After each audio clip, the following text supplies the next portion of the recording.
إن الحمد لله نحمده ونستعينه ونستغفره ونعوذ بالله من شرور أنفسنا ومن سيئات أعمالنا من يهده الله فلا مضل له ومن يضلله فلا هادي له أشهد أن لا إله إلا الله وحده لا شريك له وأشهد أن محمدا عبده ورسوله لا نبي بعد ولا رسول اللهم صل وسلم على محمد وعلى آله وأصحابه ومن تبعهم بإحسان إلى يوم القيامة وقال الله تعالى في كتابه الكريم يا أيها الذين آمنوا اتقوا الله حق تقاته ولا تموتن إلا وأنتم مسلمون يا أيها الناس اتقوا ربكم الذي خلقكم من نفس واحدة وخلق منها زوجها وبث منهما رجالا كثيرا ونساء واتقوا الله الذي تساءلون به والأرحام إن الله كان عليكم رقيبا يا أيها الذين آمنوا اتقوا الله وقولوا قولا سديدا يصلح لكم أعمالكم ويغفر لكم ذنوبكم ومن يطع الله ورسوله فقد فاز فوزا عظيما فإن أصدق الحديث كتاب الله وخير الهدي هدي محمد صلى الله عليه وسلم وشر الأمور محدثاتها فإن كل محدثة بدعة وكل بدعة ضلالة وكل ضلالة في النار. Kaum muslimin rahimani wa rahimakumullah. Alhamdulillah, kita bersyukur kepada Allah Subhanahu wa taala yang mana pada malam hari ini Allah Subhanahu wa taala mempertemukan kita kembali di majlis yang mulia ini. Tentunya jamaah sekalian rahimakumullah, kehadiran kita di majlis ilmu ini itu semua karena taufiknya Allah. Itu semua karena Allah Subhanahu wa taala lah yang menggerakkan hati-hati kita. Ya. Makanya kalau bukan taufik dari Allah yang Allah anugerahkan kepada kita, maka bisa jadi saat ini kita tidak berada di majelis ilmu. Mungkin berguringan di rumah, apalagi ini malam Ahad. Ya. Malam Ahad itu identik dengan malam liburan. Ya. Nongkrong misalnya di kafe, tapi pian kada nongkrongnya di majelis ilmu. Ya. Nah, ini adalah nikmat dari Allah Subhanahu wa taala. Mohon Allah gerakkan hati kita jamaah sekalian. Allah ringankan langkah kita menuju ke majelis ilmu. Kira-kira apa tandanya? Itu tandanya Allah menginginkan kebaikan gasan kita. Nah, faham kada faham, mengerti atau tidak, ya, pian sudah berada di majelis ilmu dan dinaungi oleh para malaikat, dan tentunya sebaik-baik tempat yang mana Allah anugerahkan ketenangan di dalam jiwa seseorang itu adalah di majelis ilmu. Ya.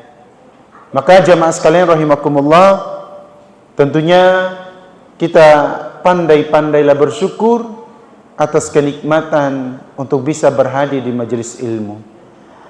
Jamaah sekalian rahimakumullah, kembali pada malam hari ini kita melanjutkan pembahasan kita pada pertemuan yang lalu, masih pada pembahasan kitab Al-Usul Ats-Tsalatsa, yang mana kita telah sampai pada poin perkataan qala al-muallifu rahimahullah wa a'zamu ma amara Allahu bihi at-tauhid wa huwa ifradullah bil ibadah.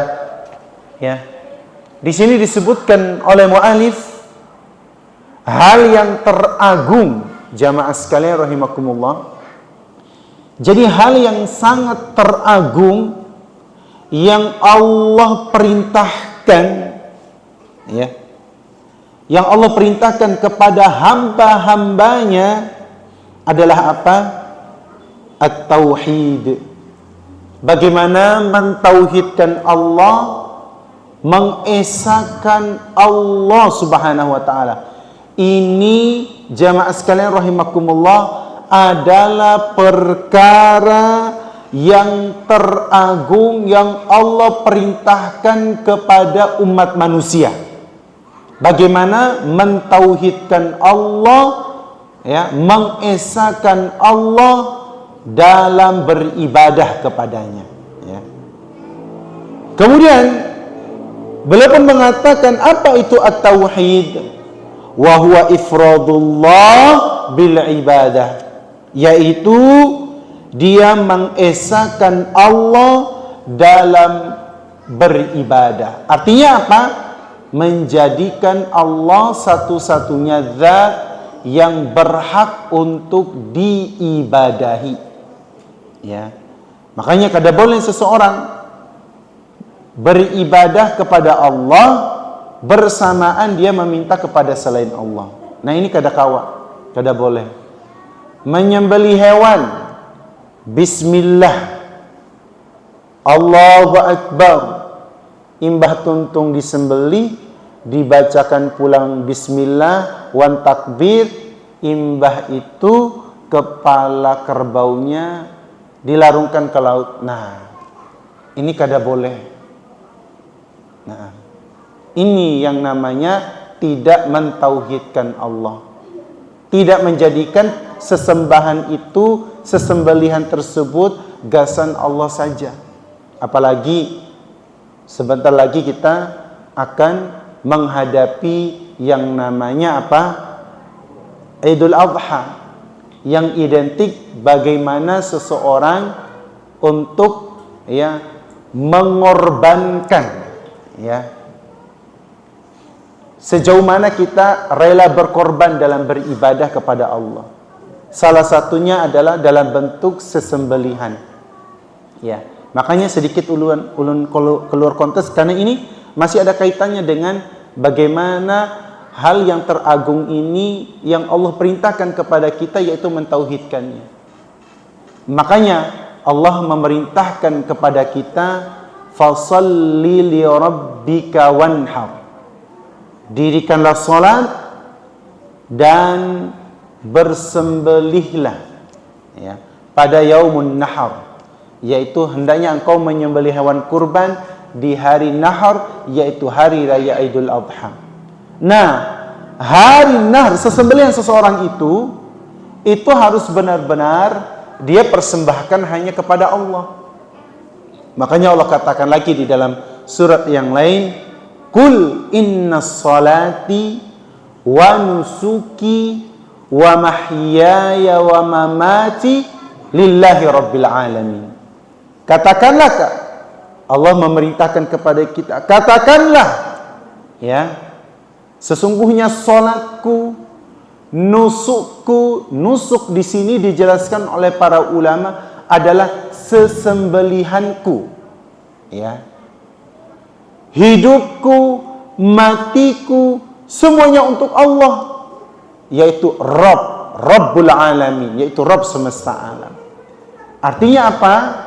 Jamaah sekalian rahimakumullah, di dalam ayat tadi, dua ayat yang kita bacakan tadi, itu adalah ayat daripada, terutama ayat yang pertama, sebagai landasan diperintahkannya, disyariatkannya sesembelihan, ya, menyembelih hewan di yaumun nahar, yaitu hari Idul Adha. Tidak hanya berhenti di situ, jamaah sekalian rahimakumullah. Sesembelihan tersebut harus betul-betul kita persembahkan gasan Allah Subhanahu wa taala. Tidak boleh kita sesembelihan kita hanya ingin dilihat oleh manusia, atau itu hanya ini gasan rutinitasku setiap tahun. Tidak, ya. Akan tetapi lebih dari itu, ya, ketika kita berkurban, menyembelih hewan, itu kita diajarkan bagaimana bentuk pengorbanan kita kepada Allah Subhanahu wa taala. Sebagaimana pengorbanan daripada Nabi Ibrahim alaihissalam beserta putranya Nabi Ismail alaihissalam yang berkorban, yang menerima perintah Allah dengan lapang dada. Begitupun juga kita jamaah sekalian rahimakumullah. Ya, itu salah satu bentuk contoh bagaimana seseorang menerapkan tauhidnya dalam beribadah kepada Allah Subhanahu wa taala. Karena perkara tauhid ini jamaah sekalian itu tidak boleh dianggap remeh sama sekali. Ya, tidak boleh.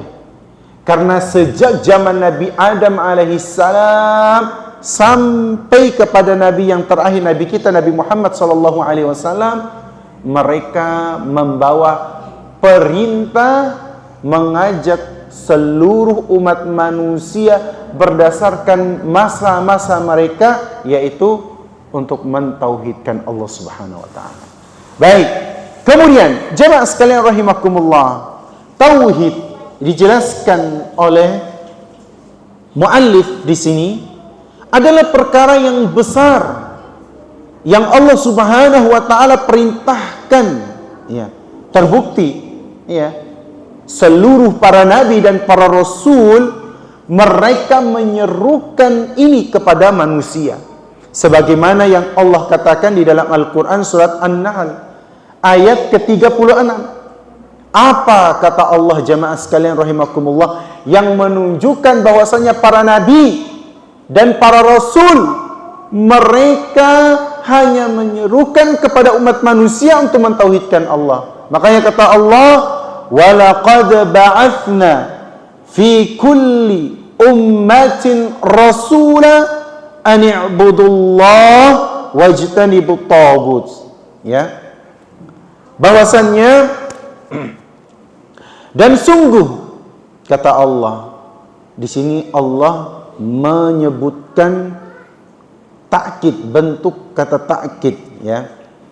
Dan sesungguhnya kami telah mengutus para rasul pada setiap umat-umat untuk apa? Untuk menyerukan ani'budullah, agar para rasul tersebut mereka menyerukan di setiap umat-umat mereka untuk menyembah Allah Subhanahu wa taala semata, wajtanibut taghut, dan menjauhi taghut. Taghut dimaknai di sini adalah sesembahan-sesembahan selain Allah. Ya, taghut. Sesembahan selain Allah. Nah, sesembahan-sesembahan selain Allah itu banyak jemaah sekalian. Ya. Bahkan duit itu bisa menjadi taghut. Banyak orang yang dibutakan oleh duit. Nah, loh, emangnya gimana duit cara membutakan orang?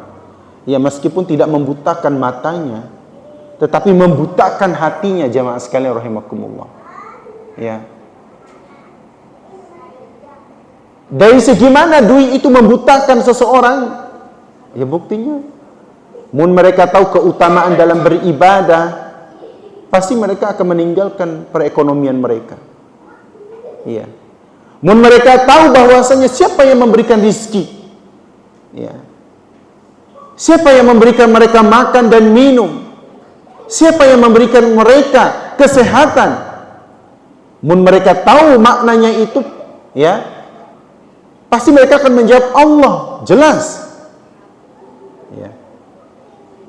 Namun mereka, ya, malah sebaliknya jemaah sekalian rahimakumullah, lebih mementingkan perekonomian mereka, ya, lebih mementingkan duit dan harta, sehingga membutakan hati mereka untuk datang ke rumah-rumah Allah Subhanahu wa taala. Mereka lupa bahwasanya yang memberikan rezeki mereka itu adalah Allah. Yang memberikan kepintaran mereka itu adalah Allah. Ya, makanya jemaah sekalian rahimakumullah, masalah rezeki itu jangan kita khawatirkan. Ya. Jangan sampai ada dalam pikiran kita jemaah sekalian rahimakumullah, dengan ibadahnya kita, sholat 5 waktunya kita misalnya, atau bermajelis ilmu menghalangi rizki. Na'udzubillah min dzalik. Apalagi sampai kalau menghadiri majelis sampai tutup tokoku ini, rugi aku. Rugi. Apalagi ini malam Ahad pulang, itu waktu weekend, orang banyak keluar, banyak belanja. Mana lagi tokohku inilah paling laris manis yang ada di Satui misalnya. Kayaknya dulu gini. Mungkin esok-esok aja hari Ahad. Mana ada hari Ahad di alhamdulillah bukan. Yang ada malam Ahad aja. Nah, lihat bagaimana tipu daya iblis itu. Padahal kita cuma apa? Diminta bermajelis ilmu, itu pun sepekan sekali. Nah, itu masih dikatakan rugi. Nah, ini masih dipertanyakan tauhidnya jamaah sekalian rahimakumullah. Nah, berarti dia masih menuhankan duit, menuhankan harta. Dia lupa bahwasanya yang memberikan rizki itu adalah Allah. Ya. Tetapi tidak benar juga jamaah sekalian menyandarkan, oh tenang, kada begawi, turun aja itu rizki. Enggak juga konsepnya seperti itu. Jadi ada usaha bagi kita, disertai kita doa, itu pasti akan Allah turunkan pertolongannya. Mun beguringan di rumah aja sambil menunggu, insya Allah ada aja yang memberiakan. Mimpi nggak ada seperti itu jemaah sekalian. Ibarat seseorang, ya, insya Allah Allah maha pemberi ilmu. Nah, insya Allah Allah akan memberikan ilmu kepada hamba-hambanya. Lamun guring di rumah kadang mendatangi majelis ilmu, kira-kira ilmunya datang nggak? Bertambah nggak dia? Kada. Ujar orang Banjar itu tambah apa ya? Tambah bungul ya. Nah, ilmu itu didatangi. Ya, kita yang mendatangi. Iya. Tidak ketika kita mendatangi ilmu itu jamaah sekalian rahimakumullah, ya. Berhenti enggak di situ? Enggak, Allah banyak memberikan ya pahala yang banyak dari rumah kita. Langkah kita saja Allah sudah memberikan ganjaran pahala. Ya. Maka jamaah sekalian rahimani wa rahimakumullah, ya kadang itulah banyak manusia menjadikan harta, duit itu sebagai togut. Ya. Bahkan harta ini bisa jadi togut loh jamaah sekalian. Ya. Allahu Akbar, Allahu Akbar. Apalagi sudah bentuknya kayak gini. Tahu aja kan pian jemaah? Allahu Akbar, Allahu Akbar. Bahkan sampai hayya 'alas shalah, hayya 'alal falah. Nah, inilah ya, ini bahaya nih togut. Iya jemaah sekalian. Apalagi yang sudah ngaji. Nah, sampai ke kanan langsung simpah HP-nya. Iya jemaah sekalian, apalagi mun kita sudah mengaji. Ya, ketika panggilan azan itu sudah dikumandangkan, sudah kita lepaskan urusan duniawi itu. Ya. Beralih kepada fokus terhadap ibadah kita kepada Allah, ya. Namun membahas masalah togut ini panjang, maknanya banyak. Nah, itu salah satu ulun berikan contoh bagaimana kita diperintahkan oleh Allah, ya, ani'budullah, sembahlah Allah, wajtanibut tagut, dan jauhilah tagut. Kemudian Allah juga pun mengatakan, berfirman di dalam Al-Qur'an surah Al-A'raf ayat 650, ketika Allah berfirman tentang Nabi Hud, apa kata Allah?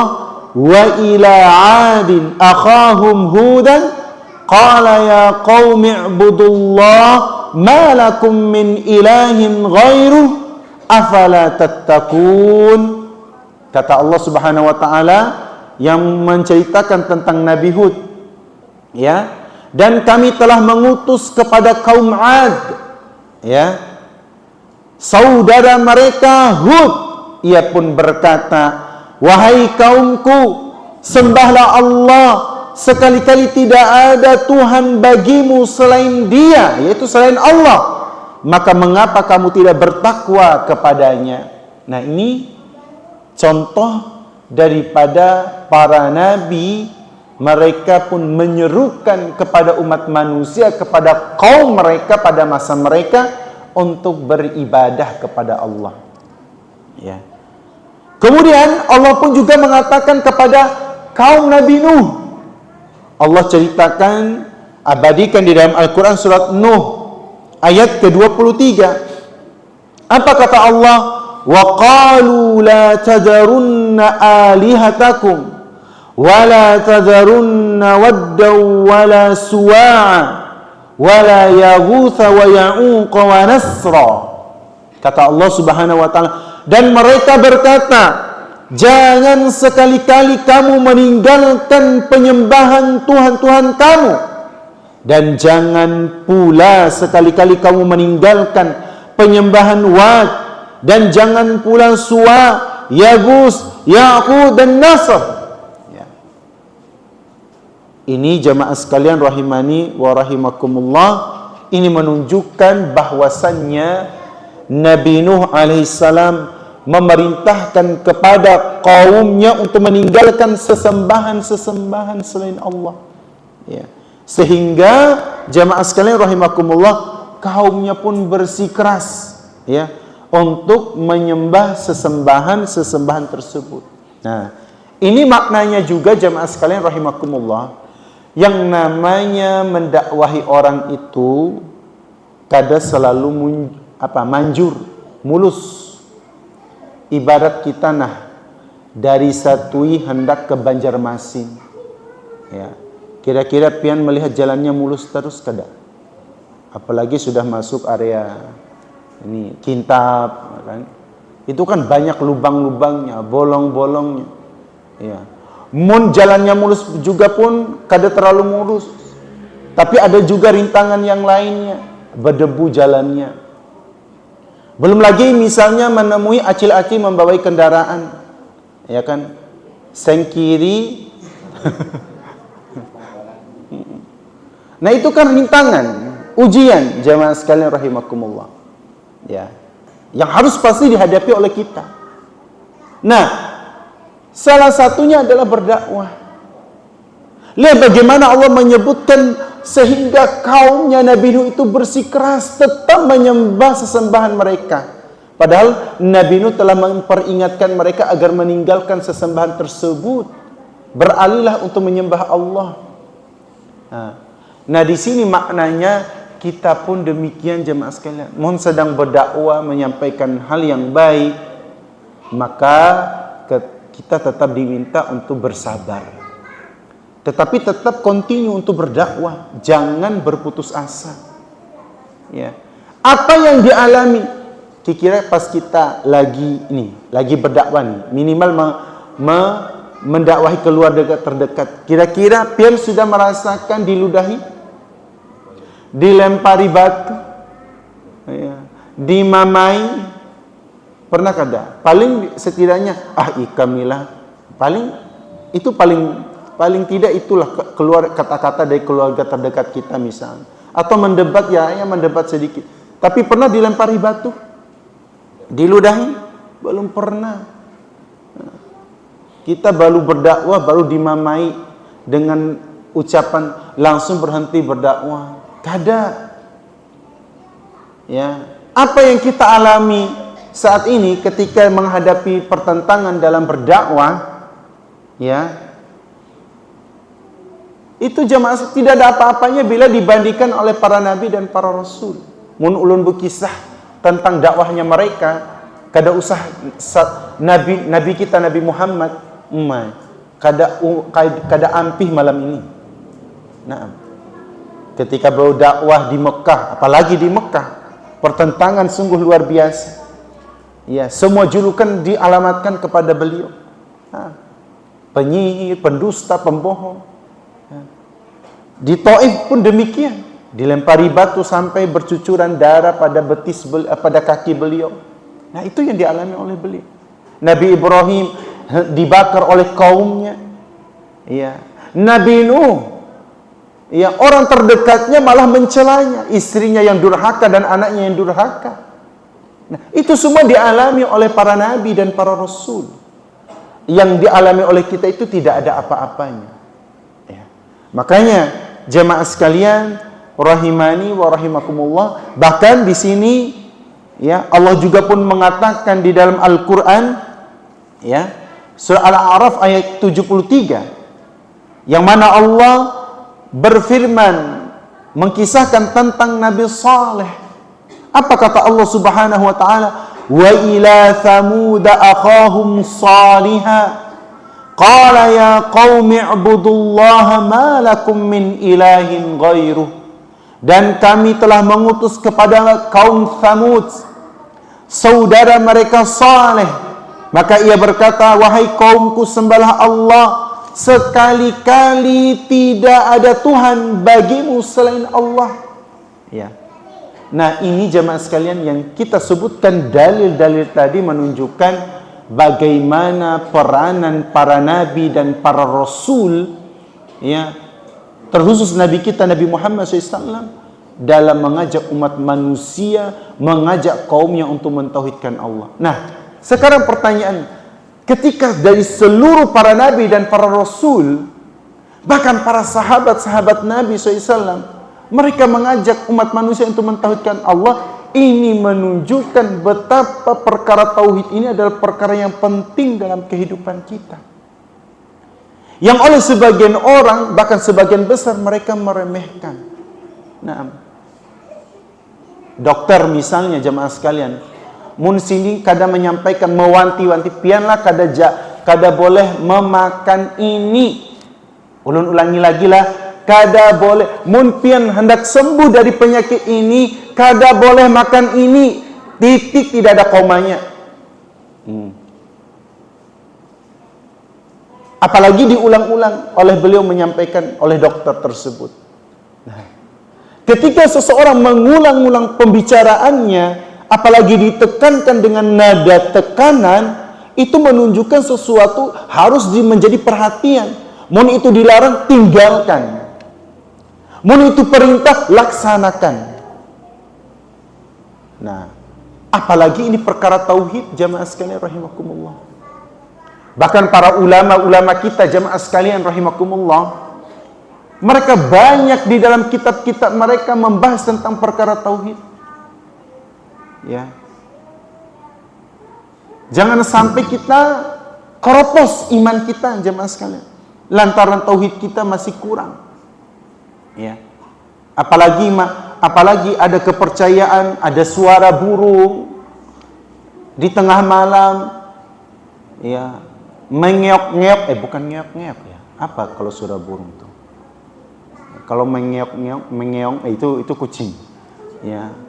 Mengicau, suara gagak tuh loh, keok-keok, nah, gitu kan.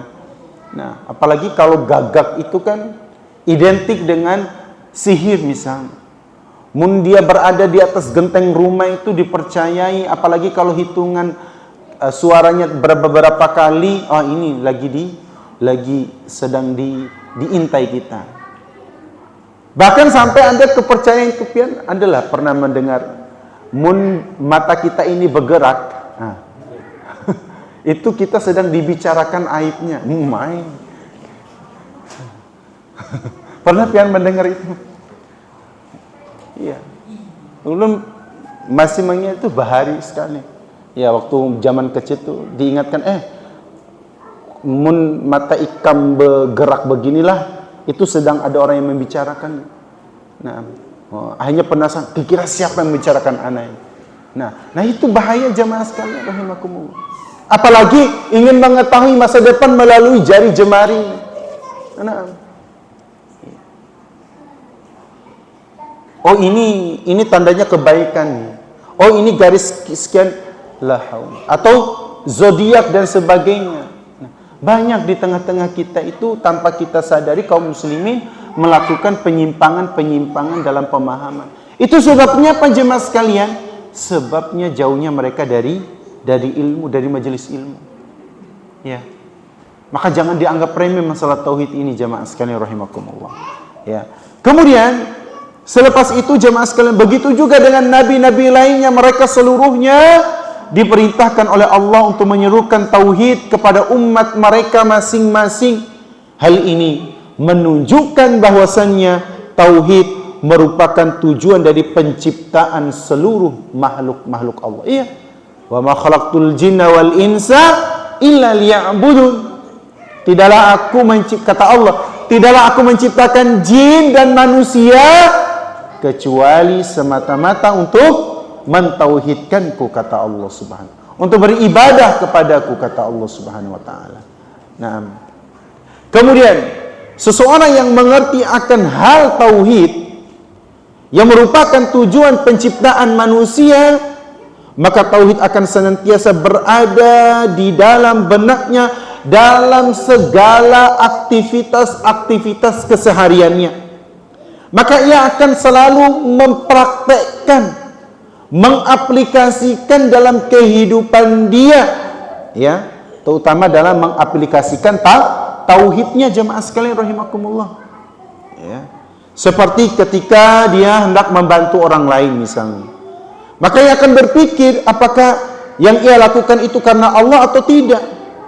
Begitu juga ketika dia saat mengunjungi saudaranya, orang tuanya atau kerabatnya, maka ia akan berpikir apakah ia melakukannya tersebut karena Allah Subhanahu wa taala ataukah tidak. Dan begitu pun seterusnya pada setiap aktivitas-aktivitas yang lainnya. Sehingga jadilah aktivitas tersebut, jamaah sekalian rahimakumullah, bernilai ibadah. Dan ini semua, jamaah sekalian rahimakumullah, bagian daripada penerapan tauhid. Makanya sungguh sangat indah perkara manusia itu, jemaah sekalian. Nah, mun kita lakukan aktivitas bersifat duniawi, kalau kita meniatkan itu karena Allah, maka itu insya Allah akan mendapatkan ganjaran pahala di sisi Allah. Ya, itu contohnya tadi ketika kita membantu orang lain. Ya. Membantu orang lain, menghadirkan kepekaan pada diri kita terhadap orang lain. Orang lain meskipun orang lain itu tidak membutuhkan, maksud tidak membicarakan kalau dia sedang butuh misalnya, tetapi kita ada tumbuh rasa kepekaan pada diri kita, jemaah sekalian rahimakumullah. Oh, sepertinya orang itu sedang membutuhkan bantuan kita. Kemudian timbul dalam jiwa kita, jemaah sekalian rahimakumullah, sepertinya anak harus membantunya. Ya. Tentunya membantu orang tersebut betul-betul kita mengharapkan balasan di sisi Allah Subhanahu wa taala. Nah. Ya. Nah, jadi di sini jemaah sekalian rahimakumullah, ya. Selanjutnya termasuk menyadarkan bahwa seharusnya konsentrasi dakwah para dai misalnya dalam berdakwah adalah tauhid. Ya. Makanya para dai siapapun yang kelak nanti ya akan berdakwah, dan ini tidak hanya tugas para duat, para ustadz, para alim ulama. Kita seberataan jemaah sekalian.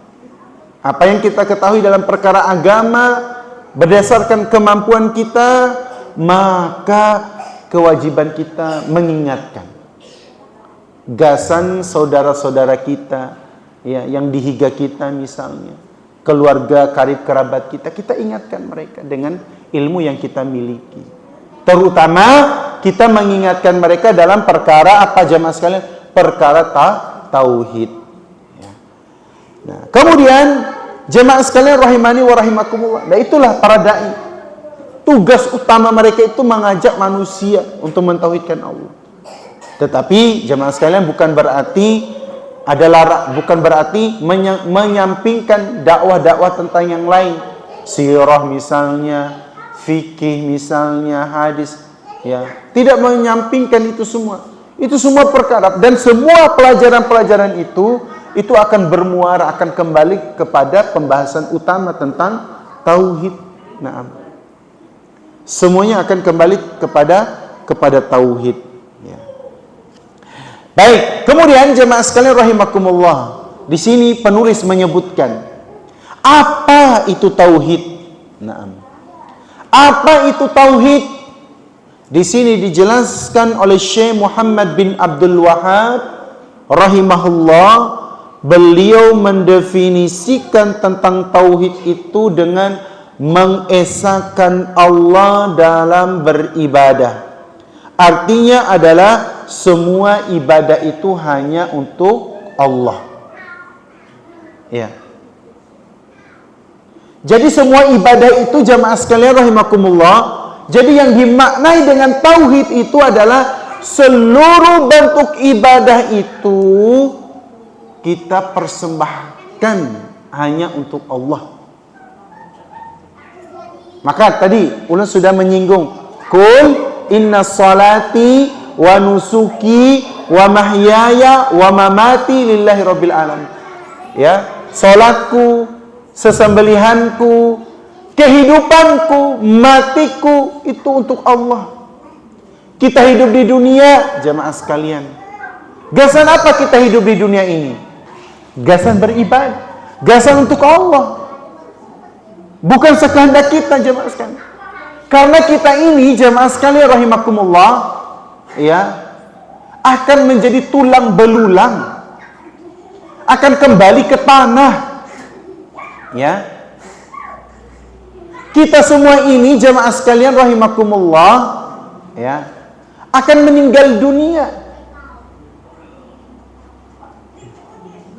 Akan meninggal dunia. Cuma pertanyaannya, ketika kita meninggal dunia, banyak kada yang kita bawa untuk persiapan akhirat kita, yang menjadi tujuan utama kita. Ya. Makanya selama Allah berikan kita nikmat kehidupan ini, maka kita banyaki amal soleh. Karena amal soleh itulah yang akan menolong kita dari siksaan Allah. Ya. Amal soleh itu dan tentunya rahmat Allah, kasih sayang Allah. Dan untuk mendapatkan rahmat dan kasih sayang Allah itu dengan kita apa? Beramal soleh. Jamaah sekalian. Maka jangan bermalas-malasan kita. Ini bukan arti yang ngomong ini kada pernah malas juga, jemaah sekalian. Ya, tetapi kan kita berusaha untuk melawan kemalasan itu, jemaah sekalian. Foto itu pasti ada pada setiap orang, jemaah sekalian. Ya, ada waktu-waktunya kita bermalas-malasan. Ya, tetapi bermalas-malasan itu jangan sampai berlarut-larut dalam diri kita. Karena boleh jadi dari malas-malas tersebut menyebabkan kita meninggalkan secara otomatis dalam ibadah kita. Na'udzubillahi min dzalik. Ya. Maka hidup kita ini gasan untuk beribadah kepada Allah. Gasan Allah, salat 5 waktu jangan ditinggalkan. Berjamaah pulang jangan. Membaca Al-Qur'an juga demikian. Jangan sampai kita tinggalkan, jemaah sekalian. Ya. Hendak kemana pian ulun hendak mengaji. Mengaji kemana? Ke Alhamdulillah. Mengaji itu tidak hanya mendengar ini seperti ini macam. Mengaji juga maknanya juga ya tetap membaca Al-Quran. Ya, maka jangan lupa jemaah sekalian. Hari-hari kita pun juga hendaknya membaca Al-Quran. Tapi Ustaz ulun sudah membaca Al-Quran bahkan 5 kali dalam sehari. Kapan itu? Pas sholat saja. Ya. Ya itu memang jelas lah. Kita baca Al-Quran. Ya, Al-Fatihah, Al-Quran atau apa? Ya Al-Quran lah. Maknanya itu adalah ya kita luangkan menyimpan waktu untuk kita membaca Al-Quran. Ya, entah setelah subuh kah atau setelah maghrib. Ya. Baca, hidupkan diri kita dengan Al-Quran. Karena hari-hari kita munkadida Al-Quran, maka hati kita akan menjadi nyesek, tahu nyesek pian. Ya. Sempit. Ya. Sempit hati itu kalau kadang membaca Al-Quran, jemaah sekalian. Ya. Ustaz ulun kada kawan membaca Al-Quran, masih tertati-tati, baca sambil belajar. Meskipun tertati-tati tetap mendapatkan pahala, jemaah sekalian. Meskipun berbeda dengan yang lancar. Ya. Tapi tetap ada usaha untuk belajar Al-Quran. Jangan sampai kita berjumpa dengan Allah dalam keadaan tidak bisa baca Al-Quran. Ya. Mun Al-Quran tidak dihafal, tapi nyanyian nomor 1, nomor 1. Di WC sambil nyanyi pulang. Itu dihafal? Jangan. Yang dihafal itu Al-Quran, gasan buat sholat. Ya. Terutama ibu-ibu, mun sedang pian memasak sambil baca Al-Quran. Amma yatasaalun. Nah, sampai itu aja, enggak apa-apa. Yang penting baca. Atau Bismillahirrahmanirrahim. Qul huwallahu ahad, Allahus samad. Nah, sambil berzikir subhanallah. Jadi ketika motong sayur subhanallah walhamdulillah, tapi jangan sampai tangannya yang terpotong. Nah, coba jamaah sekalian rahimakumullah. Mun seperti itu, insya Allah tenang hati kita. Nah, ini bagian dari penerapan dalam tauhid kita dalam kehidupan kita sehari-hari. Ya, itu tadi wa mahyaya, kehidupanku ini lillah, untuk Allah.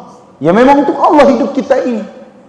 Ya, makna dari hidup kita untuk Allah itu artinya hidup kita ini betul-betul kita pergunakan gasan untuk beribadah yang pahalanya kita harapkan dari Allah, yang tentunya ibadah tersebut untuk Allah. Jamaah sekalian rahimakumullah, mun lain selain Allah berarti kada dapat pahalanya, malah dosa yang didapatkan. Ya. Baik, jadi apa itu tauhid? Adalah mengesahkan Allah dalam ibadah, yang pada artinya adalah semua ibadah hanya diperuntukkan untuk Allah Subhanahu wa taala. Ya. Kemudian juga di sini disebutkan juga oleh penulis, wa a'zamu ma naha anhu syirku wa huwa da'watu ghairihi ma'ahu, wad dalilu qauluhu ta'ala wa'budullaha wa la tusyriku bihi syai'a. Sementara hal yang sangat dilarang, kalau tadi belum menyebutkan perkara yang sangat teragung yang diperintahkan oleh Allah kepada manusia adalah mentauhidkan Allah. Nah, sekarang ungkapan beliau yang kedua adalah wa a'zamu ma naha anhu asyirku, perkara yang sangat dilarang pada seorang hamba, pada hamba-hamba itu adalah asyirku, ya syirik. Ini adalah perkara yang dilarang dalam syariat kita, adalah perbuatan syirik. Yaitu apa? Wa huwa da'watu ghairihi ma'ahu, yaitu dia beribadah kepada selain Allah bersama Allah. Beribadah, meminta, berdoa, bermunajat, bertawasul kepada selain Allah, ini jatuh kepada kesyirikan. Meskipun itu dibumbui dengan ayat Al-Quran agar kelihatan islami, namun kenyataannya itu jatuh kepada kesyirikan. Rumah hanyar dibangun, ya, sebagai bentuk rasa syukur, boleh nggak kita mengadakan acara? Boleh. Kalau ini rumah ini tuntung dibangun, kemudian kita mengadakan acara tasyukuran, boleh atau tidak? Boleh, boleh Bapak Ibu sekalian. Makan-makan, bermakanan saja sebagai bentuk rasa syukur kita atas kenikmatan Allah yang memudahkan kita untuk membangun rumah. Maka terjadilah rumah itu. Maka kita mengundang sanak saudara kita, tetangga kita, gasan bermakanan kedidah yang lain. Nah, maka itu boleh, sesuatu yang mubah. Tetapi itu akan menjadi haram jika acara itu ada perbuatan yang menyalahi syariat. Entah itu kebid'ahan, ya, atau memang jatuh kepada kesyirikan. Kebid'ahan sudah paham kita, ya, dibacakan ini, dibacakan itu, dibuat acara ini, dilakukan, diundang ini, kemudian dibuatkan pentas dan sebagainya. Nah, itu tidak boleh. atau dengan kesyirikan yang nyata. Ya. Dibawakan 2-3 ekor ayam misalnya. Ya. Pilihan yang ganjil dengan keyakinan tertentu. Disembelih ayam, bismillah, Allahu Akbar. Darah ayam itu tidak boleh ditaruh di mangkuk.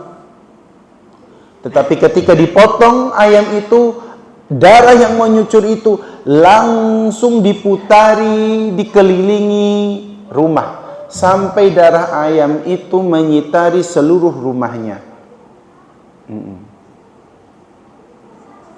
Ada seperti itu, ada jamaah sekalian. Dengan keyakinan, dengan darah tersebut akan menjaga rumah tersebut dari segala mara bahaya, dari gempa bumi, dari kebakaran, dari pencurian, atau segala apa-apapun yang menimbulkan bahaya pada rumah yang hanyar dibangun tersebut. Sekalinya Imbah Tuntung disembelih ayam, ya, datang gempa, rusaklah rumah. Belum ditinggali, belum didiami. Nah, hal-hal seperti itu masih ada di tengah-tengah masyarakat. Ya. Nah, itu semua harus dijauh, diingatkan oleh kita. Termasuk jamaah sekalian rahimakumullah, rasanya di kitab ini juga akan membahas contoh-contoh kesyirikan-kesyirikan yang terjadi di masa-masa sekarang.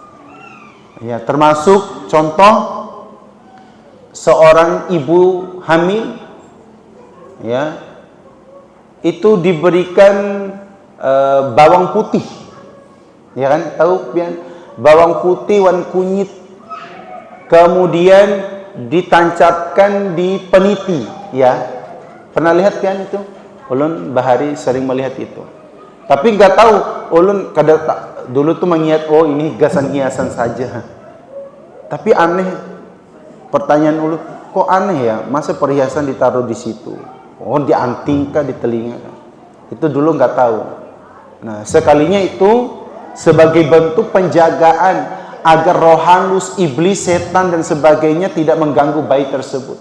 Agar bayi tersebut tidak diambil di dalam perutnya oleh jin dan setan. Apalagi di zaman bahari kan, yaitu tahayulnya luar binasa. Ya kan jamaah sekalian rahimakumullah. Ya. Nah, itu bagaimana keadaan akidah kaum muslimin itu sungguh luar biasa. Ya.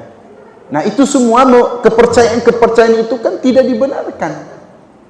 Nah, yang menjaga bayi ya ibunya sendirilah. Ya, selain dari penjagaan dari Allah pastinya. Boleh jadi bayi itu mati karena ibunya tidak memperhatikan makanan. Semua makan diembat, sampai besi pun dimakan. Ya. Akhirnya bayinya pun makan besi. Misalnya, kalau terjadi ya, rasanya kada terjadi, Pak. Nah. Jadi sementara hal yang sangat dilarang adalah kesyirikan, yaitu apa? Yaitu beribadah kepada selain Allah bersama Allah. Makanya aneh, ya, meminta kepada Allah bersamaan meminta kepada selain Allah. Ini namanya asyirku billah, menduakan Allah. Maka dalil yang menunjukkan tentang hal tersebut adalah qala Allah Ta'ala wa'budullah wa la tusyriku bihi syai'a. Beribadahlah kalian kepada Allah, sembahlah kalian kepada Allah, dan janganlah kamu berbuat syirik kepadanya sedikit pun. Ya. Sedikit pun kada boleh kita menyekutukan Allah jamaah sekalian rahimakumullah. Ya. Kemudian selepas itu di sini dijelaskan oleh penulis di dalam kitab ini apa itu syirik. Ya. Kalau tadi apa itu tauhid. Ya. Nah, sekarang apa itu syirik? Dijelaskan oleh Syekh Muhammad bin Abdul Wahhab rahimahullah. Beliau mendefinisikan kesyirikan itu adalah beribadah kepada selain Allah bersama Allah. Nah, sudah ulun contohkan tadi. Baca bismillah, sekalinya ayamnya gasan sesembahan lain. Darahnya gagasan untuk yang lain. Nah, itu tidak boleh. Syirik, jamaah sekalian, dalam bahasa Indonesia artinya menyekutukan, yang berarti menduakan, ya, mentigakan, mengempatkan dan seterusnya. Karena orang-orang yang melakukan kerjasama di antara beberapa orang disebut dengan syarikat. Ya, makanya di dalam, kalau kita dalam bahasa Arab itu syarikatul hafilah, syarikatul hafilah, ya, kerjasama antar rebus. Nah, makanya di syarikat ini adalah kerjasama, ya. Kemudian jamaah sekalian rahimani wa rahimakumullah, Nabi Muhammad SAW beliau pernah ditanya, ya, apakah dosa yang paling besar? Nah, dosa yang paling besar tidak ada lagi kecuali apa? Kata Nabi, antaj'ala lillahi niddan wa huwa khalaqak. Ya, engkau mengambil tandingan bagi Allah padahal Allah lah yang menciptakan engkau. Ya. Jadi jemaah sekalian, dosa yang paling besar itu engkau menjadikan sesembahan itu menjadi tandingan Allah. Ya. Ya, kayak kita di daerah kita ini kan banyak, ya, hampir menyebar di daerah-daerah kita, ya, termasuk di tanah bumbu, ya kan. Setiap bulan apa itu Pak, yang biasanya di Pagatan tuh? Nah, ini tugas berat dari pemerintah, terutama MUI. Tidak boleh membiarkan itu. Dengan mengatakan itu pariwisata dan sebagainya kan. Ya, kalau ada unsur kesyirikan tidak boleh. Ya. Ya, sebagai bentuk rasa syukur. Ya, bentuk rasa syukur tidak harus seperti itu. Ya. Tidak demikian. Apalagi sampai meyakini ada yang menguasai laut. Ya. Nyi Roro Kidul kah? Jauh bener Sidin. Nyi Roro Kidul kan di Gunung Kidul, Yogyakarta, pantai laut selatan. Nah, kita di Pagatan pantai apa? Tenang Ustaz, Sidin banyak anunya, kembarannya. Kembaran dari mana? Ya. Dari segi akal saja tidak sampai, jemaah. Tapi tetap aja ada aja keyakinan seperti itu, jemaah sekalian. Walauzubillah. Ya. Nah, kemudian jemaah sekalian rahimani wa rahimakumullah, dari sini dapat difahami bahwa syirik bukan berarti tidak beribadah kepada Allah Subhanahu wa taala seperti halnya ateis. Namun syirik yaitu beribadah kepada Allah dan juga beribadah kepada selain Allah, yang artinya seseorang mengambil sekutu untuk digandengkan dengan Allah dalam peribadatan. Ya. Artinya mereka meyakini ada kekuatan lain selain Allah. Nah, itu masalahnya. Ya. Sampai ada orang yang mengatakan ada yang menguasai gunung ini, ada yang menguasai tanah ini, ada yang menguasai lautan ini. Apalagi misalnya hendak membangun rumah, meminta izin sowan dulu. Ya, kalau Mbah kulon mriki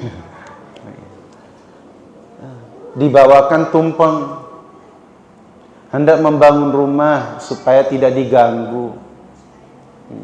Nah, itu malah senang, setan iblis itu senang begitu caranya. Bukan tambah takut mereka, malah tambah senang. Senangnya apa? Bisa menjerumuskan manusia kepada kesyirikan. Ya. Nah, itu semua jemaah sekalian. Kenapa ada seperti itu? Itu disebabkan karena tidak adanya tauhid pada diri mereka. Ya. Lemahnya tauhid. Maka ini harus kita kuatkan. Makanya sedari kecil kekanakan kita jemaah sekalian, kita kuatkan, kokohkan tauhid itu. Dimulai dari ini. yang banyak dilakukan oleh orang tua, ya. Anak itu ditakuti dengan setan. Itu sudah diajarkan untuk demikian. Ayo, jangan awal loh, kalau kada kawa makan nanti ada setan datang, nanti takut dia. Padahal tidak demikian. Dibuat berani anak-anak itu. Ya, jangan ditakutkan demikian. Ya. Nah, kemudian jemaah sekalian rahimani wa rahimakumullah, inilah yang terjadi pada kaum musyrikin Arab.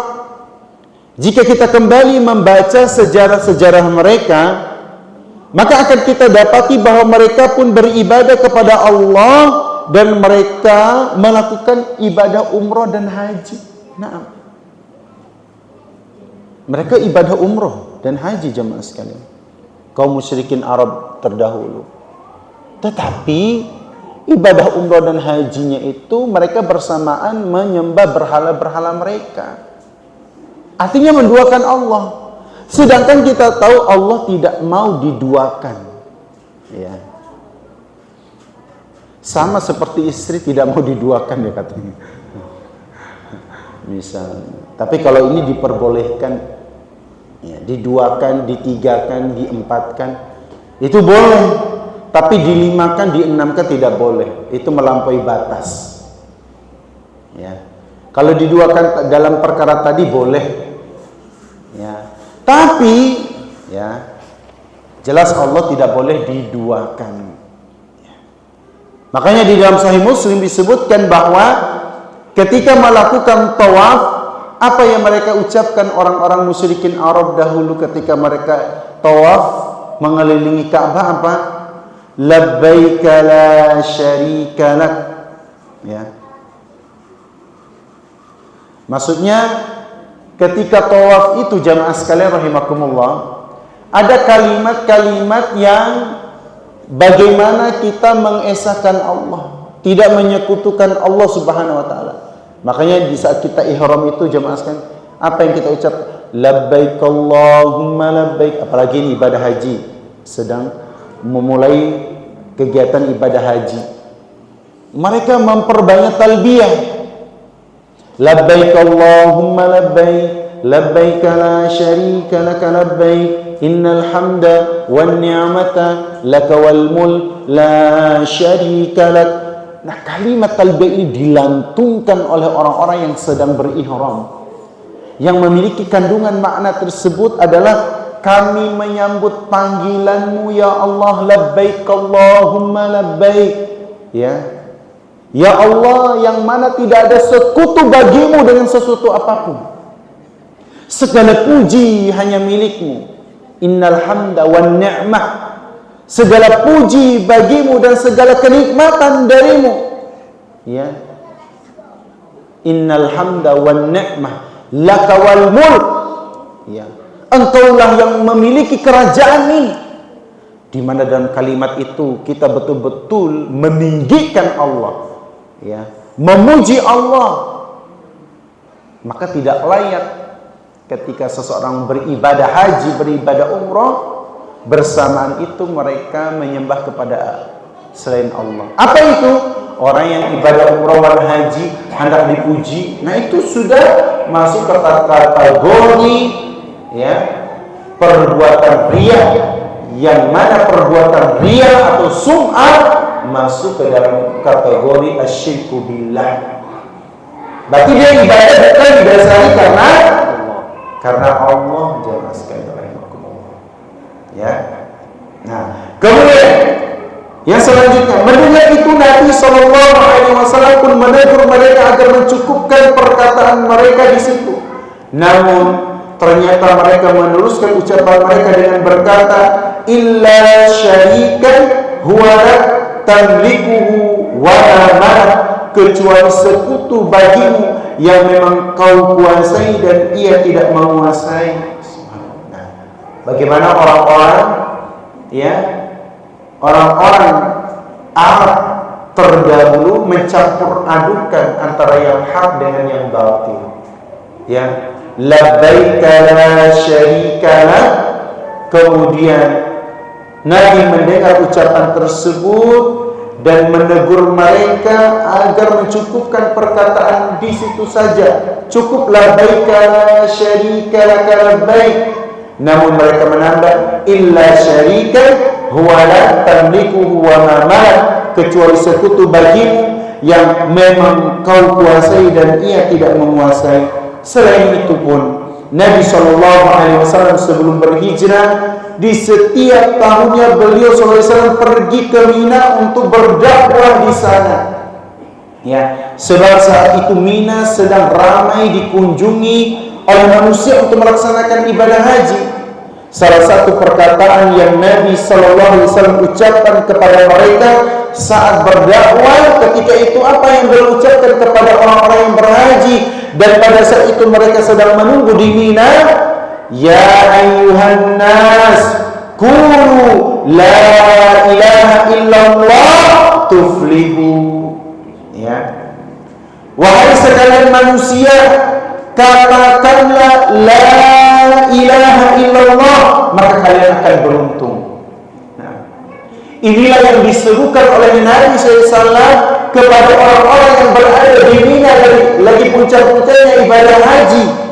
Karena berkumpulnya banyak manusia, beliau mendakwahi mereka, qul la ilaha illallah tuflihu.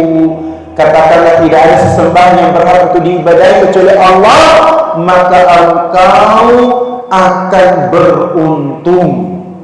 Ya, orang yang beruntung adalah orang yang mentauhidkan Allah. Orang yang tidak beruntung adalah orang yang menyekutukan Allah Subhanahu wa taala dengan sesuatu apapun. Makanya mereka pun menjawab seruan Nabi SAW dengan berkata, ya, aja'ala alihata ilahan wahidan inna hadza la syai'un ujab. Ya, maka mengapa yang menjadikan Tuhan itu Tuhan yang satu saja? Sesungguhnya ini benar-benar sesuatu hal yang sangat mengherankan. Ya. Jadi mereka menganggap ibadah kepada satu Tuhan itu sesuatu yang ajib. Ya. Kok cuma satu saja yang disembah? Harusnya kan banyak, gitu loh. Makanya pada intinya di sini penulis ingin menyampaikan poin bahwasannya kesyirikan bukan berarti tidak beribadah kepada Allah seperti halnya orang-orang yang ateis. Namun syirik adalah beribadah kepada Allah dan juga kepada selain Allah sebagaimana yang dilakukan oleh orang-orang musyrik, yaitu orang-orang Arab terdahulu. Apakah mungkin seseorang yang melakukan sholat itu berbuat syirik? Ya, timbul sebuah pertanyaan. Apakah mungkin orang yang melaksanakan sholat, ya, melakukan sholat itu berbuat syirik? Maka jawabannya sangat mungkin, jemaah sekalian. Sangat mungkin jika ia sholat namun ternyata ia meminta berdoa kepada selain Allah. Contoh, sholat di kuburan, meminta kepada orang yang ada di dalam kuburan tersebut. Wahai syekh, wahai syekh, wahai fulan bin fulan, kabulkan doaku. Itu yang tidak boleh. Apalagi di sela-sela sholatnya kemudian dia berdoa, maka ini tidak diperbolehkan, haram hukumnya. Ya. Kemudian apakah mungkin seseorang yang menyembelih hewan untuk Allah berbuat syirik?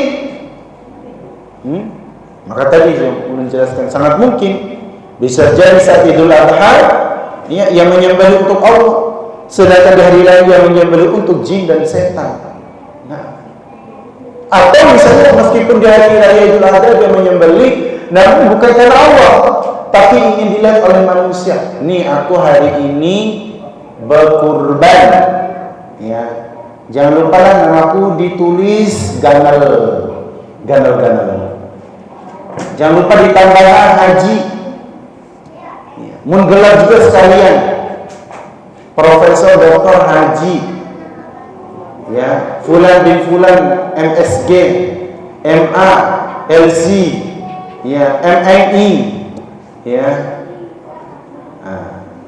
SPOK, ya, SPOK, subjek, predikat, objek, bahasa Indonesia. Ya. Nah, hal-hal seperti itu bisa mengurangi ibadah kita. Ya. Bilang ini hamba Allah. Nah, tuh hamba Allah, itu saya. Hamba Allah tapi dia sampaikan kepada orang. Nah itu, kalau mau tulis nama hamba Allah seperti saya itu menulis hamba Allah. Nah, apa gunanya hamba Allah? Bagaimana? Subhanallah, tipu daya iblis itu luar biasa jemaah sekalian. Bagaimana ibadah kita itu betul-betul awalnya niat bujuk karena Allah, tetapi di pertengahan dibuat hilang ibadah kita itu pahalanya. Walhamdulillah. Ya. Kemudian selanjutnya jemaah sekalian rahimakumullah, kesimpulan daripada penjelasan kita adalah syirik merupakan lawan daripada tauhid. Tauhid yaitu menyerahkan segala bentuk peribadatan hanya semata-mata kepada Allah, adapun syirik yaitu kepada Allah dan juga kepada selain Allah Subhanahu wa taala. Baik jemaah sekalian rahimani wa rahimakumullah, inilah pembahasan kita pada kesempatan di malam hari ini yang berkaitan dengan penjelasan tentang tauhid dan kesyirikan. Ya, jadi pada intinya jemaah sekalian rahimani wa rahimakumullah, hendaknya kita untuk menjaga diri kita dari perkara kesyirikan ini. Kita kuatkan keimanan kita kuatkan tauhid kita. Karena tauhid itulah yang bisa menyelamatkan kita dari siksa api neraka. Insya Allah pada pertemuan yang akan datang kita pun juga masih dalam pembahasan tentang perintah Allah agar beribadah kepadanya dan tidak menyekutukan Allah Subhanahu wa taala dengan sesuatu apapun. Baik, jemaah sekalian rahimani wa rahimakumullah, atau ulun tambah sedikit lagi ya penjelasan. Iya, jemaah sekalian ya, ulun tambah lagi. Karena insya Allah ulun hari ini izin guring di sini. Ya. Ada yang ngantuk jemaah sekalian? Kada usah ngantuk. Mun ngantuk baca istighfar. Ya. Mun pian ngantuk, cara mengatasi ngantuknya minta kekawanan memijitkan pian. Mun ibu-ibu mengantuk, diperlihatkan angka warna merah, warna biru. Insya Allah pian terbangun. Nah, hafal sidin. Baik, ulun tambah lagi lah. Wa dalilu qauluhu ta'ala wa'budullaha wa la tusyriku bihi syai'a. Dan Allah Subhanahu wa taala berfirman yang artinya sembahlah Allah dan janganlah berbuat syirik kepadanya sedikit pun. Walau sedikit pun kada boleh kita menyekutukan Allah jemaah sekalian. Boleh jadi yang dianggap sedikit itu itulah penyebab kita jangan. Boleh jadi yang sedikit itu yang menyebabkan seseorang dimasukkan ke dalam neraka karena kesyirikannya itu. Nah, maka jangan anggap remeh kesyirikan sekecil apapun. Di sini Syekh Muhammad bin Abdul Wahhab rahimahullah kemudian belum mendatangkan dalil bahwasanya Allah memerintahkan tauhid dan melarang kesyirikan, yaitu firman Allah wa'budullaha wa la tusyriku bihi syai'a. Berdasarkan ilmu usul fikih, ya. Ini berdasarkan ilmu usul fikih, kata syai'an, ya, kata syai'an pada firman Allah surah An-Nisa tadi ayat ke-36, kata syai'an wa'budullaha wa la tusyriku bihi syai'an. Kata syai'an tadi maknanya apa jemaah sekalian? Dalam usul fikih itu kata syai'an di atas memberikan faedah keumuman. Ya. Keumumannya sebab apa? Sebab ia adalah merupakan isim nakirah. Ini kita bahasa Arab lagi dulu. Ya. Yang mana nakirah ini itu bersifat umum. Misalnya tahu nggak? Nakirah wa ma'rifat. Tahu nggak penjelasannya? Baik, kaidah dulu. Ya, nakirah yang datang dalam konteks larangan. Ya. Begitu juga dengan kalimat la tusyriku pun juga memberikan faedah keumuman, sebab dia adalah fiil yang mengandung masdar nakirah. Masdar itu kata dasar. Ya. Kata dasar yang mana mengandung masdar nakirah, kata dasar yang bersifat umum. Maka dari sini arti wala tusyriku bihi syai'an dalam bahasa Indonesia secara lengkap adalah dan janganlah kalian menyekutukan Allah dengan apapun dalam bentuk syirik apapun. Apapun bentuknya bersifat umum. Segala bentuk kesyirikan apapun sedikit banyak apalagi banyak, maka hendaknya dijauhi. Nah, di sini dijelaskan oleh para ulama terdapat dua keumuman dari penjelasan tadi. Yang pertama, jangan kalian menyekutukan Allah dengan apapun, yaitu dengan syai'an. Dalam hal ini termasuk ya, menyekutukan Allah dengan apapun itu dalam perkara menyekutukan Allah dengan nabi, malaikat, wali, pohon, jin, mayat dan lain sebagainya. Nah, dalam menyekutukan Allah dengan nabi tidak boleh. Kita tahu kedudukan nabi. Ya, Nabi Muhammad manusia yang suci. Pertama kali membuka pintu surga. Tidak boleh kita menyekutukan Allah dengan nabi. Apalagi selain nabi. Maka tidak boleh kita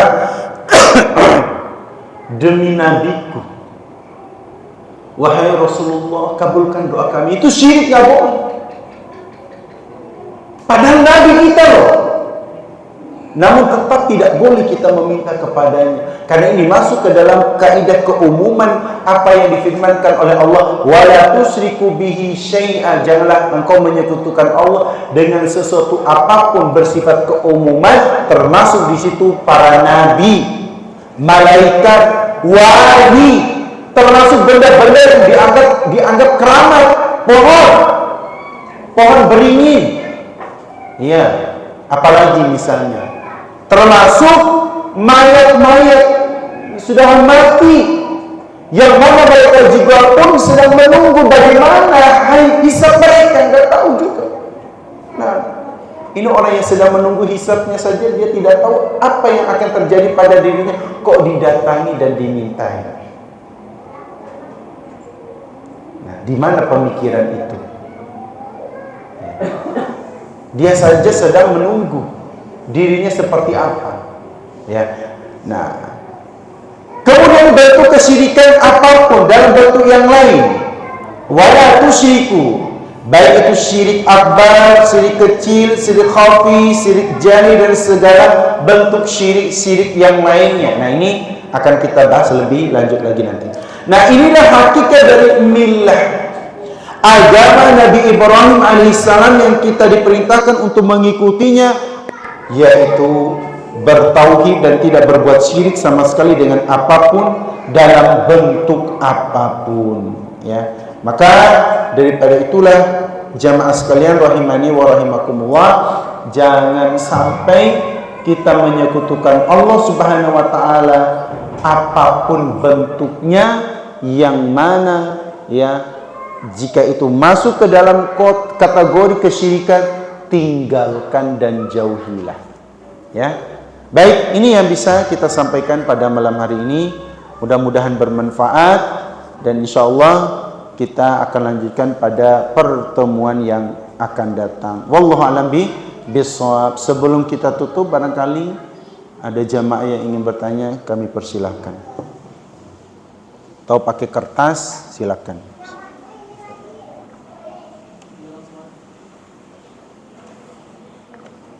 Ya silakan Pak. Assalamualaikum Ustaz. Waalaikumsalam. Ada yang mau saya tanyakan. Ya kan kalau berangkat kerja itu berangkat jam 5 subuh. Jam 5 subuh. Terus sampai tempat kerja sekitar jam 6 karena matahari sudah terbit kan. Kan jam 5 itu kan belum masuk waktu subuh ya. Nah, iya. Jadi waktu sholatnya lebih utama seperti apa? Apakah sholat di dalam bis atau menunggu sampai tempat kerja dengan kondisi sampai tempat kerja itu sudah akhir waktu bahkan kadang lewat jam 6. Karena pernah saya baca kan lebih utama sholat berdiri daripada duduk. Iya. Itu lebih utama bagaimana? Baik. Di dalam bis atau menunggu sampai di tempat kerja? Baik.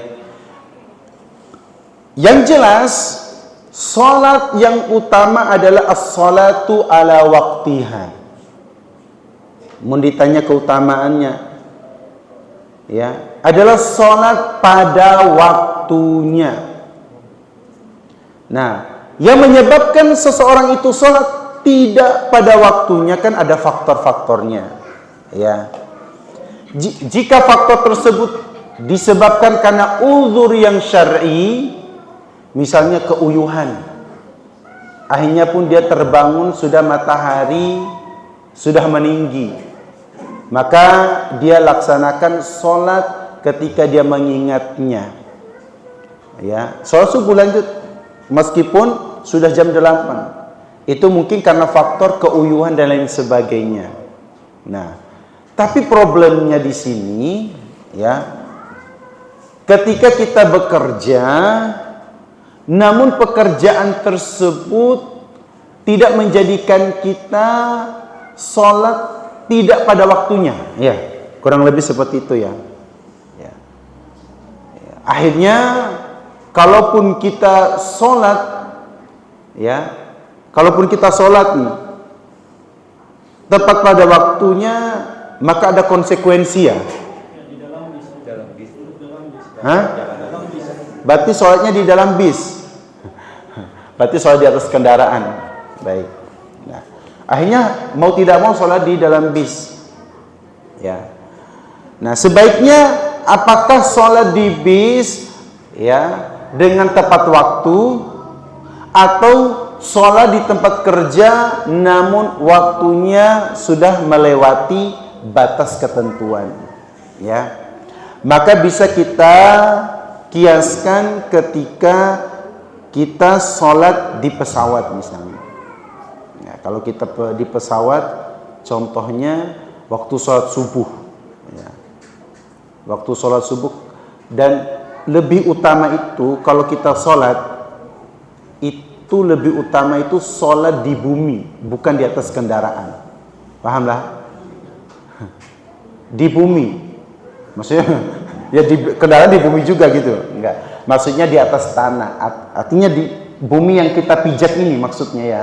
Ya kalau di bumi ya memang di bumi, kendaraan juga di bumi. Tapi maksud saya adalah di darat, hanya tempat yang memang sudah disediakan, itu lebih utama, ya.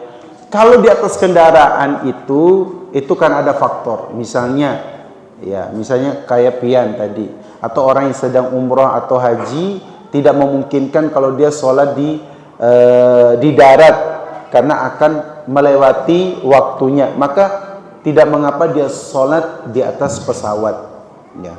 Tetapi tentunya nilai utamanya hilang daripada sholat di darat. Nah, kalau berkaitan dengan pian tadi, ya, mun ditanya, ya, mana yang harus saya pilih, sholat di atas kendaraan atau sholat di tempat kerja saya namun sudah melewati waktu, ya.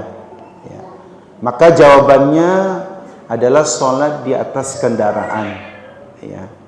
Sholat di atas kendaraan, karena yang lebih kita utamakan itu adalah sholat tepat pada waktunya, ya. Nah, kemudian yang lebih afdalnya berdiri atau duduk? Ya jelas berdiri yang lebih afdalnya, ya. Lebih afdalnya itu berdiri. Namun boleh seseorang sholat dalam keadaan duduk. Jangankan duduk, berbaring pun boleh jika keadaan tidak memungkinkan untuk berdiri ataupun duduk. Justru kalau sholat sambil berdiri, dia tidak khusyuk. Iya kan? Mobilnya keras jalannya. Terus kalaupun berdirinya di mana? Iya kan? Nah, makanya dalam kondisi seperti itu, maka tidak mengapa dia sholat dalam keadaan duduk, ya.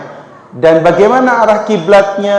Maka arah kiblat itu sesuaikan dengan arah mobil atau bis itu berjalan, seperti itu. Ya, tidak mungkin bis kita arahkan, tolong bis arahkan terus ke arah kiblat. Iya kan? Nah, itu jawabannya. Tetapi ya ini sih ulun apa ya? Berat sih berat memang ya. Mun ada gawian kita yang jangan sampai menyulitkan kita sholat, itu lebih ahsan. Naam. Ya, tapi itulah satu-satu pekerjaan ulun. Jangan takut dengan rezeki Allah. Iya. Mun kita yakin, ujar seseorang hakul yakin. Ujar seseorang hakul yakin. Yakin kita sama Allah. Iya. Mengenai rezeki itu sudah ada Allah menang. Nah, ulun aja datang ke sini, masuk bukan ke ke Kalse umumnya itu, ya, dengan niat memang mau ngajak, enggak mikirin yang lain. Bismillah, ya. Tapi alhamdulillah Allah banyak memberikan kemudahan dan kelebihan. Selama kita yakin, tapi ada usaha. Jangan hanya mengandalkan yakin. Ya. Yakin di rumah insya Allah ada yang memberiakan. Mimpi. Artinya keyakinan disertai dengan usaha, jamaah sekalian. Ya, makanya usahakan kita begawi yang jangan sampai menghalangi ibadah kita. Kecuali kita bos, terserah kita, kehendak kita. Ya, seperti itu, insya Allah. Wallahu a'lam bishawab. Ya. Namun yang bisa pian lakukan tadi adalah ya silakan sholat di kendaraan, ya. Tapi kalau misalnya perhitungan pian sampai di tempat kerja masih ada waktu, maka sebaiknya sholat di tempat tersebut dengan catatan waktu masih bisa dikejar. Artinya ada waktu sholat misalnya maghrib, maka silakan sholat di tempat tersebut karena masih ada waktunya. Tapi mungkin sudah melihat, oh tidak kayaknya, ya udah di kendaraan. Tapi usahakan semaksimal mungkin kita mencari pekerjaan yang bisa membuat ibadah kita menjadi nyaman. Mengenai rizki, insya Allah Allah sudah mengaturnya. Dan kita semua sebelum penciptaan kita itu jemaah sekalian, kita sudah Allah tentukan rizkinya kita. Ya. Jodoh kita pun sudah, kematian kita pun sudah, hidup perjalanan hidup kita ini sudah Allah tentukan. Ya, yang bisa kita lakukan saat ini adalah ikhtiar, berusaha dan bermunajat kepada Allah Subhanahu wa taala. Baik, wallahu a'lam bishawab. Ini yang bisa Allah sampaikan. Ada lagi jemaah sekalian? Ya.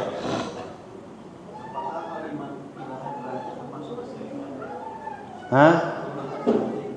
Ilahan?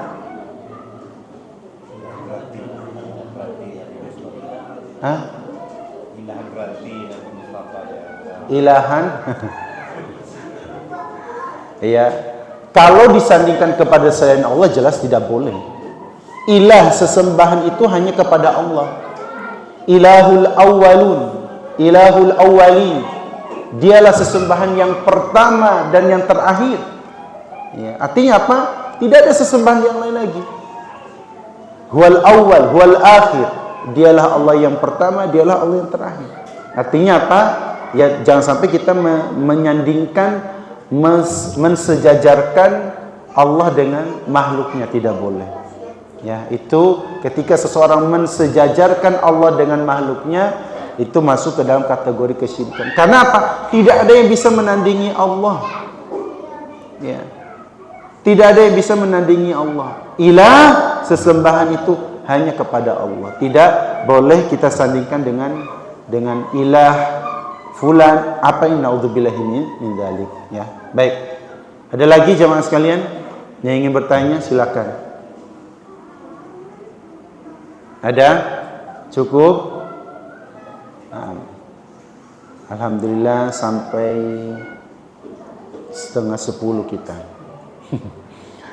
Taib.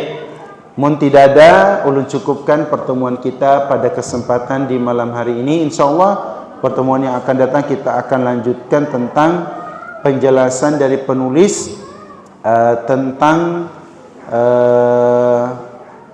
kewajiban yang harus diketahui oleh manusia.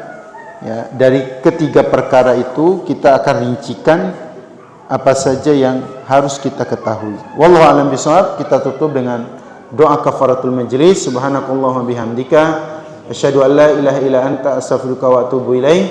Assalamualaikum warahmatullahi wabarakatuh.